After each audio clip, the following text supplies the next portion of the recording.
Turns out that old saying really is true.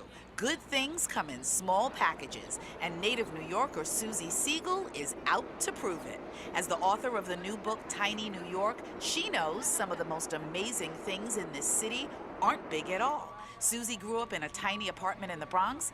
Now she lives in a tiny one in Queens. I keep my shoes in the oven in Queens, which would sound crazy to anyone who's not a New Yorker, but there's no room for my shoes. There's no closet space, right? And I realized this is what New Yorkers do. We're known for being this big giant city. We're the Big Apple, right? But at the same time, we're all working in these tiny little spaces. Suzi graciously agreed to show me some of her best finds. We're starting at Greenwich Locksmiths. At only 125 square feet, it's the tiniest locksmith and the tiniest freestanding building in New York City. You make it work and you become very creative. Gotcha. You start using every little piece of space. I mean, there's not an inch of space in this shop that I don't know about. Philip, who also makes metal sculptures, adorned the exterior with, what else? Keys. And when a major bank wanted to buy this landmark and turn it into an ATM, he said, no way. I work here with my son. My wife works here like 3 days a week. It's you know, the family, it's nice. So if I sell it, what do? Do I retire? That's equals death. It's no good. You need to know when you have it okay. In Chelsea, the tiniest barber shop is just 95 square feet. So small, owner Ave Jacobov has to use the restroom at a nearby diner.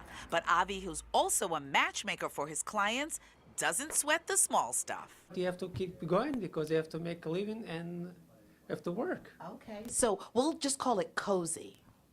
Yes, cozy. His customers wait outside the shop. You can see them waiting out in the cold. They've got no socks on. It doesn't matter, winter, summer, it's just like the best, and you just feel, again, he's worth the wait. If it's tiny and it's in New York City, I found it. All the boroughs, and also it's not just tiny places, it's also tiny things. Like this itsy bitsy book, The Sun by Harry Crosby. It's the tiniest book at the New York Public Library.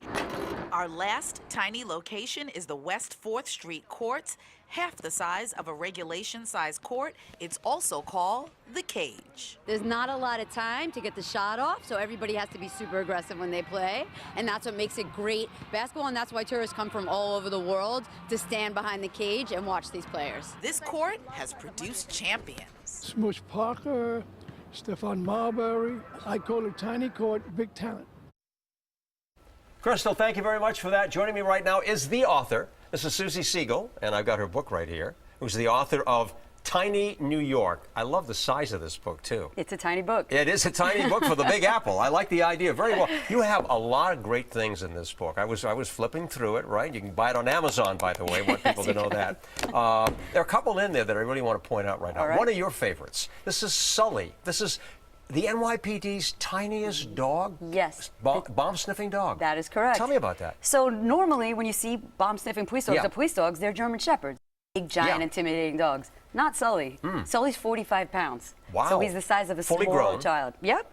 Fully grown, but he's got so much drive, this dog. This dog is here to protect us and keep us safe. Isn't that great? I mean, he's cute, but more than anything, he's tough. Yeah. And to me, that's Tiny New York. He's in the canine. He is. Long He's in Island. the NYPD transit unit. So he's in the hole. He's below ground protecting our transport. What a great little guy. So he's no longer in training. He's in action right now. Yep. He made the cut. 90% of them don't make it.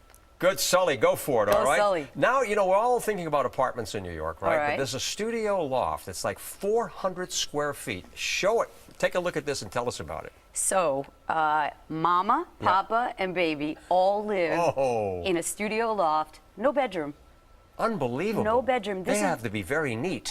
They are very neat. Yeah. They put everything away. Yes. And when they have a babysitter, the babysitter has to sit there in the dark because you can't turn on lights. But somehow the kid got used to sleeping. It's New York. The kid's a New Yorker. They've managed to do that, Got used to people talking, the noise outside, light pollution. They managed to do it. Unbelievable. This is in the financial district? Yes. The couple moved in together. They had to get rid of a lot of stuff. They wanted to cut costs like we need to do in New York. Well, good for them. Yes. We applaud them. Me too. One of my favorites, I happen to like music. And this one is a very tiny place. It's called the House of Oldies. That is correct. A guy from Brooklyn developed this thing, right?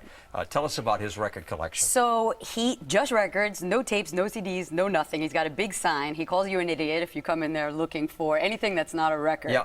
But it's so tiny in there. He's been around since 1968.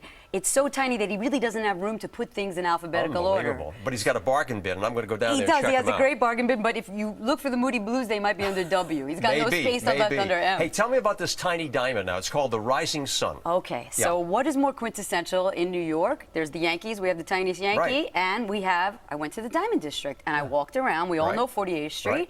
And I found a gemologist who's been cutting diamonds in a tiny factory, trying to figure out how to just shave just the right angle off a diamond. And he's got a patent on this thing, He's too? got a patent. It's called the Rising Sun, and Wow. it sparkles and has more light reflection than any other diamond. And I know that's Sev Whiteman, right? That is. What does he have, like 18 grandchildren? He's got 18. All He's an right, Orthodox Sev. Jew, and he's got 18 grandkids. Man. He's got diamonds for all of them, right? He sure does. When they get married, they'll be in good shape. I'm sure of that. Suzi Siegel, thanks so much for being here. Thanks for Tiny having New me. York. Love this book. I Get it love on this Amazon, book too. right? Yeah. Thank you so much. All Thanks, right.